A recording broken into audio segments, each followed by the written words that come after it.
ক্যান্টনমেন্টের ভ্যাকসিনেশনকে বাতিল করার জন্য যে কোনো মুহূর্তে আমরা প্রস্তুত।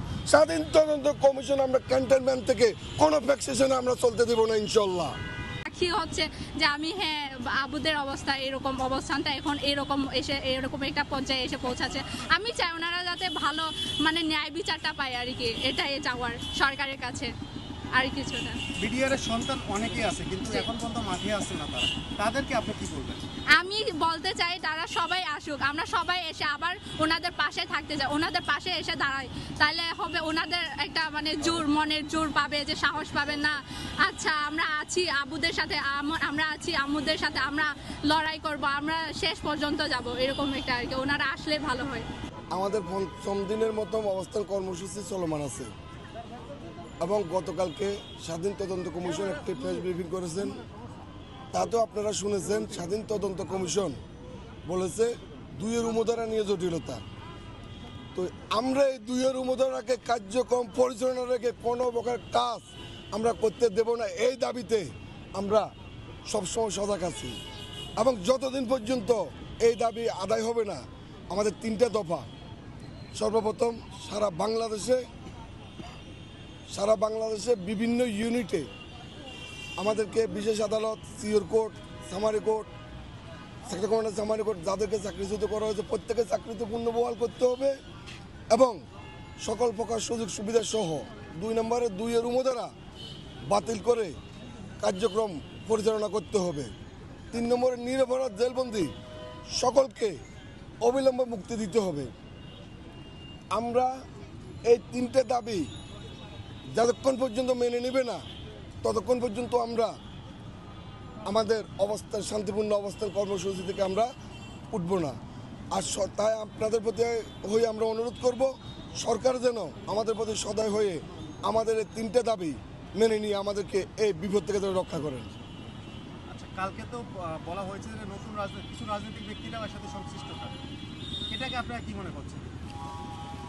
কিছু রাজনৈতিক দল বা নেতা নয়, আমি মনে করব আমাদের এই দুঃসময়ে পুরাতন দল নতুন দল যারা আছে প্রত্যেকে পর্যায়ক্রমে আমাদের সাথে একাত্মতা প্রকাশ করবেন। যেহেতু পিলখানার হত্যাকাণ্ডের বিচারটা শুধু আমাদের দাবি না, সঠিক হত্যাভাবে বিচারক এটা আপামর জনতা এবং সারা বাংলাদেশের সকল শ্রেণীর মানুষের দাবি। আসলে আমরা আজ 5 দিন যাবৎ এখানে অবস্থান করছি। এই অবস্থানের মধ্যে আমাদের আরও শক্তিশালী হয়ে আরও লোক আসতেছে, আমাদের শক্তিশালী হয়ে যতদিন পর্যন্ত প্রধান উপদেষ্টা মহোদয় আমাদের না ডাকবে ততদিন পর্যন্ত আমাদের দাবিগুলো ফয়সালা না হবে, ততদিন পর্যন্ত আমরা এখানে অবস্থান করব। স্বাধীন তদন্ত কমিশন আপনাদের ব্যাপারে কি বলছে? আচ্ছা, স্বাধীন তদন্ত কমিশন আপনারা জানেন, আপনাদের সামনে কালকে তিনি বলেছেন যে আসলে আমাদের ব্যাপারে তার করার কিছু নাই। এই 2-এর অঙ্গধারা দিয়ে ওনার আসলে হাত পা বেঁধে দেওয়া হয়েছে। 2-এর অঙ্গধারা যদি বাদ দেয় আমাদের উপদেষ্টা মহোদয়গণ বা স্বরাষ্ট্র মন্ত্রণালয় থেকে বা আইন মন্ত্রণালয় থেকে, তাহলে আমরা তার তদন্তের আওতায় আসবো। আপনারা জানেন যে আমরা একটা বড় ভিকটিম এই স্বাধীন কমিশনারের তদন্তের বাইরে। আমরা প্রায় 18,000 সৈনিকের যদি তার স্বাধীন তদন্ত কমিশনের বাইরে থাকি, তাহলে এই কমিশনের কাছে কি আশা করা যেতে পারে? আর বাংলাদেশে আপামর জনসাধারণ এবং একবারে আমজনতা সবাই কিন্তু এই তদন্ত রিপোর্ট মানবে না। এর উদ্দেশ্য তখন বাংলাদেশের জনগণ বলবে যে এটা একটা উদ্দেশ্য প্রণোদিত তদন্ত হয়েছে। এই তদন্ত আসলে কোনো একটা গোষ্ঠী বা জাতিকে ফাঁসানোর জন্য, খুশি রাখার জন্য এই তদন্তটা হয়েছে। তাছাড়া আমাদের 18,000 বিডিআরের ভাগ্য উন্মোচন হবে, বা আমরা তো চাচ্ছি ন্যায় বিচার, সুষ্ঠু তদন্তের মাধ্যমে যদি আমি নিজে দোষী হই তা আমি আমার যে সাজা দেয় আমি ভোগ করবো, আর যে নির্দোষ থাকবে অবশ্যই মাস্ট বি শিওর তাকে চাকরিতে পুনর্বহাল করতে হবে। আমরা তো স্বাধীন একটা কমিশনের মাধ্যমে স্বাধীনভাবে মুক্তভাবে যাতে সে তদন্ত করতে পারে সেই আশা ব্যক্ত রাখছি।